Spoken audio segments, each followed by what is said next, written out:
Hello बच्चों, एक बार फिर आपका इस YouTube चैनल में हार्दिक स्वागत है। बच्चों, हम लोग बात कर रहे थे वेक्टर के बारे में, सदिश के बारे में। सदिश को हम वेक्टर कहते हैं। हमने 2 लेक्चर पढ़े इसके, जिसमें आप लोगों ने इसका कुछ बेसिक पढ़ा। आज हम सदिशों का गणित, वेक्टर अलजेब्रा, उसकी हम शुरुआत करेंगे कि सदिशों में किस प्रकार जोड़, बाकी गुणा, भाग कैसे होते हैं उसको समझते हैं। सदिश को हम सामान्य तरीके से नहीं जोड़ेंगे, इसको हम अलग तरीके से पढ़ेंगे। आज हम पढ़ने वाले वेक्टर अलजेब्रा, या इसको बोलते हैं सदिश गणित या सदिशों का बीज गणित।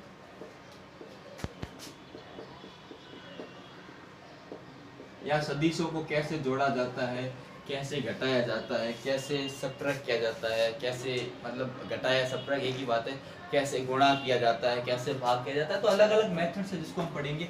ध्यान रखना, सबसे पहले हम बात करेंगे सदिशों की जोड़। जोड़, addition of vector, addition of vector.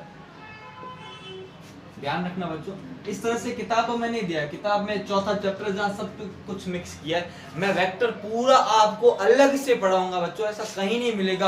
आप अपनी एनसीईआरटी बुक में देख लेना, 4th चैप्टर है, पर मैं वैसा नहीं पढ़ाता। मैं वेक्टर को अलग पूरा टॉपिक लेके मैंने 2 लेक्चर कराया, लगभग 10 से 12 लेक्चर में पूरा वेक्टर क्लियर कराऊंगा, बहुत सारे एग्जाम्पल के साथ बच्चों, बहुत सारे एग्जाम्पल के साथ करवाऊंगा। आज हम बात करेंगे जोड़ की। इसको 2 तरीके से हम जोड़ते हैं। एक हम बात करते हैं ग्राफीय विधि, और एक हम बात करते हैं गणितीय विधि, एनालिटिकल मेथड। तो 2 तरीके हैं, एक तो ग्राफिकली जोड़ते हैं और एक हम जोड़ते हैं गणितीय, जिसको बोलते हैं एनालिटिकल मेथड। तो बच्चों, आज हम पढ़ेंगे गणित ग्राफीय विधि। 3 विधियां है, 3 नियम है। एक तो सदिशों की जोड़ का त्रिभुज नियम, त्रिभुज नियम, triangle law of vector addition, त्रिभुज नियम। और दूसरा सदिशों की योग का, सदिशों की योग का समांतर चतुर्भुज नियम, पैरेललोग्राम, समांतर चतुर्भुज नियम। और तीसरा सदिशों की योग का, सदिशों के या सदिशों के या सदिशों के योग, सदिशों के, सदिश योग की बात कर रहे हैं, सदिशों की जोड़ की बात कर रहे हैं। सदिशों के योग का बहुभुज नियम, लॉ ऑफ पॉलीगन, त्रिभुज नियम, लॉ ऑफ ट्रायंगल, समांतर चतुर्भुज नियम, लॉ ऑफ पैरेललोग्राम, और बहुभुज नियम, लॉ ऑफ पॉलीगन। बच्चों, एक एक करके चर्चा करेंगे। बच्चों, नियम सुनते जाना, समझते जाना, ध्यान रखना, बड़े आसानी से हम बात करेंगे उसको, एक एक करके नियम को समझेंगे।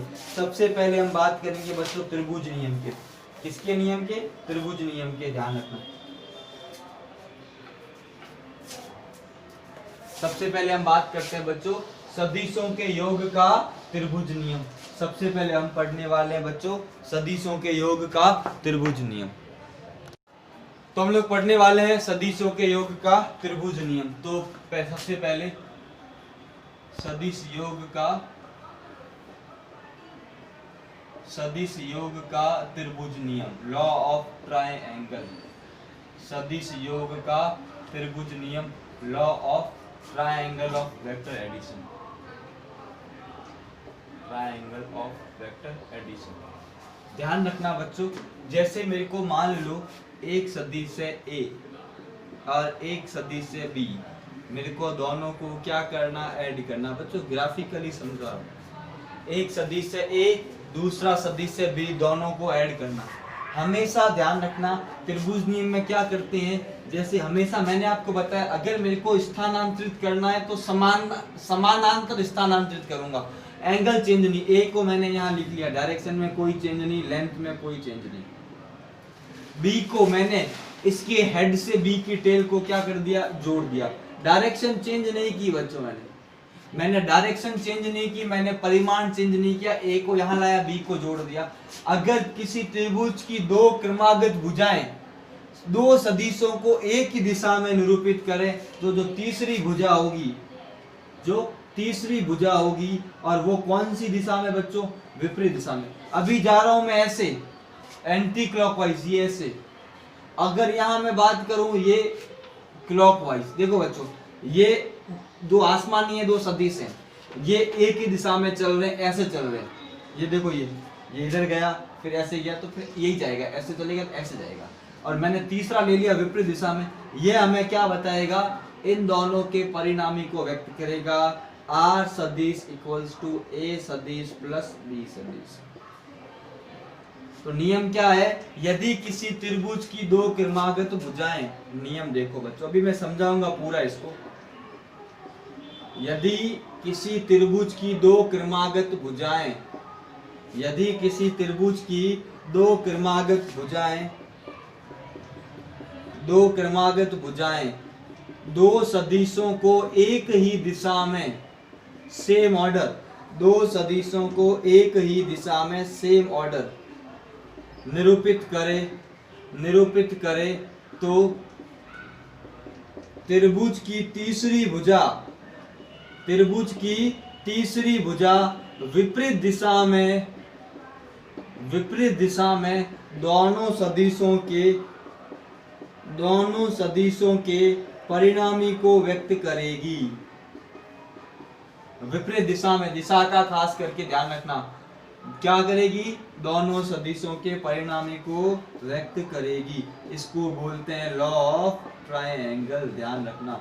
इससे ही सदिश योग का त्रिभुज नियम कहते हैं। यदि किसी त्रिभुज की दो क्रमागत भुजाएं दो सदिशों को निरूपित करे तो तीसरी भुजा विपरीत दिशा में क्या निरूपित करेगी? दोनों सदिशों का योग या परिणामी व्यक्त करेगी। बच्चों अभी इसको मैं समझाऊंगा आगे, जब मैं समांतर चतुर्भुज नियम करूंगा तो ये कैसे होगा मैं भी इसको डिटेल में समझाऊंगा बच्चों। अभी इसको हम आगे और ग्राफिकली, चीजों को ग्राफिकली कर रहे हैं।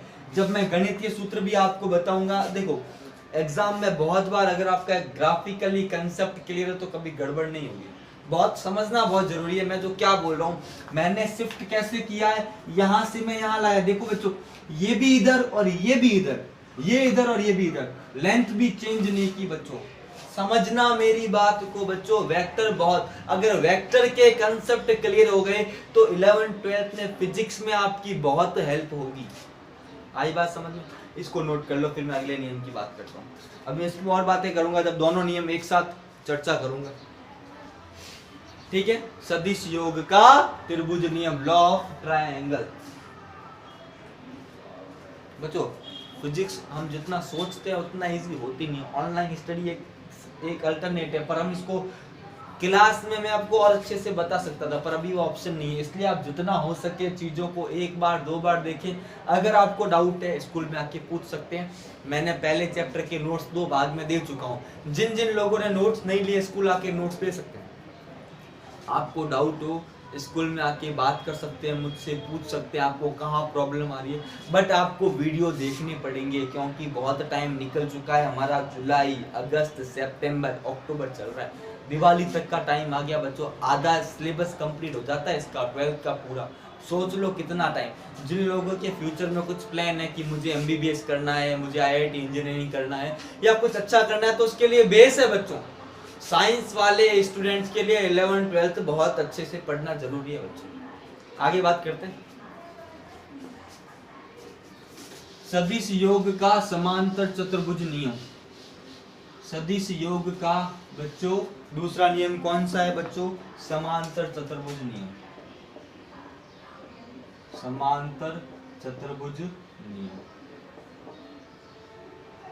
इसको बोलते हैं लॉ ऑफ पैरेललोग्राम। पैरेललोग्राम बोलते हैं, PARALLO, पैरेललोग्राम, ऐसा कुछ होता है। अभी मेरे को डेफिनेशन में कभी कभी दिमाग से निकल जाती है, ठीक है। वैसे डेफिनेशन का लोड लेना नहीं। क्या होता है देखो, दो सदिश सेम तरीका, ग्राफिकली चीजों को समझते। एक सदिश सेम वही है बच्चों, कंपेयर करके बताऊंगा। सदिश भी मेरे को क्या करना है, ऐड करना है। जब किसी समांतर चतुर्भुज की, ये मैंने ए वेक्टर लिया, इस बार क्या किया, दोनों की टेल को टेल से जोड़ा।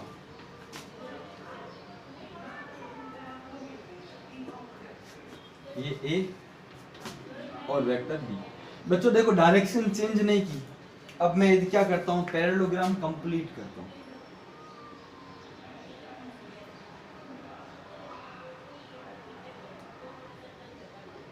ठीक है, यदि किसी समांतर चतुर्भुज की दो आसन भुजाएं, यदि किसी समांतर चतुर्भुज की दो आसन भुजाएं दो सदिशों को निरूपित करे, तो उन सदिशों के मिलान बिंदु से निकलने वाला विकर्ण क्या बताएगा, परिणामी। R equals to A plus B. यदि किसी समांतर चतुर्भुज की दो आसन भुजाएं दो सदिशों को व्यक्त करे, तो उनका परिणामी परिमाण व दिशा में चतुर्भुज के उस विकर्ण द्वारा गुजरेगा जो उन दोनों सदिशों के कटान बिंदु से होकर गुजरता है।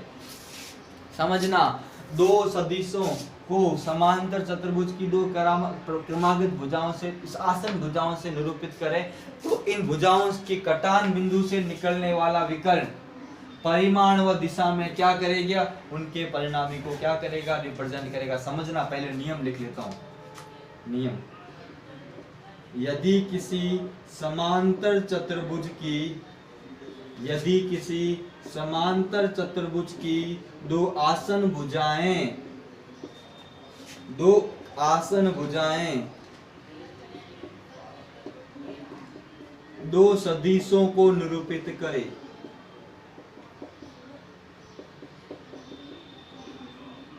और बच्चों ध्यान रखना यहां पे मैंने क्या किया है, पूंछ से पूंछ को जोड़ा है।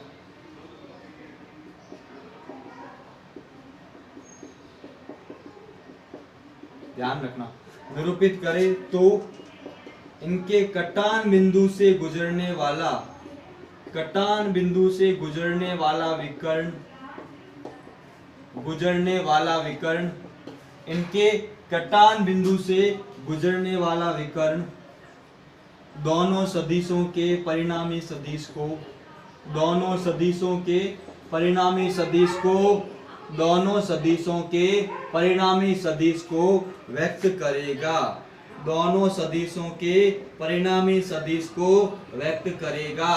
R equals to A plus B. अभी दोनों नियम को बच्चों कंपेयर करूंगा। अभी खाली मैंने किसकी बात की है, नियम की बात की है। R equals to A plus B. समझो बच्चों इस चीज को, कैसे मैं इनको जोड़ूंगा। समझना, पहले वाला नियम भी इंपॉर्टेंट है, ये नियम भी बहुत ज्यादा इंपॉर्टेंट है एग्जाम के पॉइंट ऑफ व्यू से। ध्यान रखना बच्चों, एक बार इसको नोट कर लो, फिर मैं दोनों नियमों की क्या करता हूं, अच्छे से कंपैरिजन करूंगा, तुलना करूंगा। एक ही बात है बच्चों, समझना, एक ही बात है, कोई अंतर नहीं है, बस नाम अलग अलग दिए, बाकी दोनों नियम एक जैसे हैं। अभी मैं आपको बताऊंगा, दोनों नियमों में किसी प्रकार का कोई अंतर नहीं है। एक बार आप इसका अच्छे से स्क्रीनशॉट ले लो। बच्चों वीडियो को ज्यादा से ज्यादा शेयर करें, लाइक करें, चैनल को सब्सक्राइब करें। आप थोड़ा और इंटरेस्ट डेवलप करें बच्चों, इंटरेस्ट के बिना फिजिक्स में मज़ा नहीं आएगा। बच्चों कितनी मेहनत करते हैं हम लोग, लगभग 100-150 वीडियो हम लोगों ने अपलोड किए साइंस फैकल्टी ने रेगुलर। हम 21 मई से, छोड़ो, जून, जुलाई, अगस्त, सितंबर, अक्टूबर, लगभग 4 महीने हो गए। 4 महीने से रेगुलर वीडियो अपलोड हो रहे हैं बच्चों। ठीक है, आगे बढ़े, थोड़ा सा आगे बढ़ते हैं, इसको समझते दोनों चीजों को। अब देखो मैं इनको समझाता किससे। देखो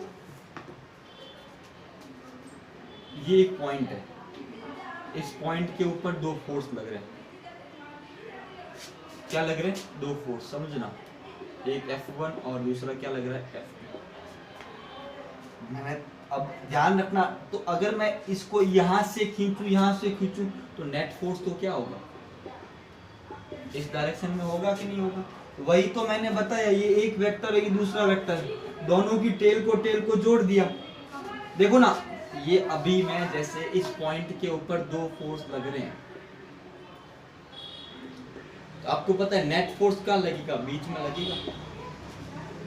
अगर सेम एक वेक्टर ऐसा है और दूसरा वेक्टर ऐसा है, मैं क्या करूंगा, दोनों की टेल को टेल से जोड़ दूंगा, तो ये जो विकर्ण आएगा वही तो क्या आएगा, परिणामी। वही तो मैं कर रहा हूं यहाँ, देखो ना, इन दोनों को जोड़ने पे बीच वाला, तो इन दोनों को भी अगर मेरे को ऐड करना पड़ेगा तो इनकी टेल को टेल से मिलाऊंगा तो नेट ऐसा आएगा।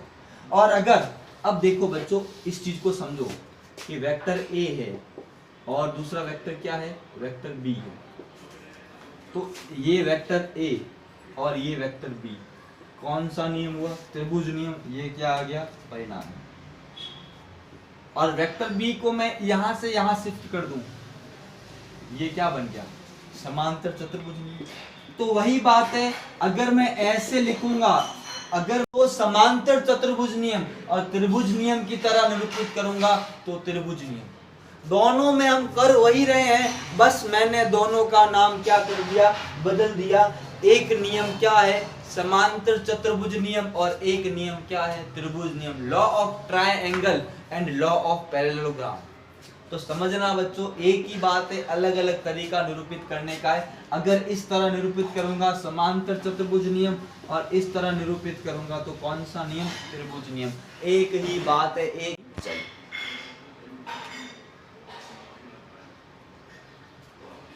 ठीक है, तो बच्चों आज के लिए इतना ही, अगले लेक्चर में और चर्चा करेंगे। थैंक यू बच्चों।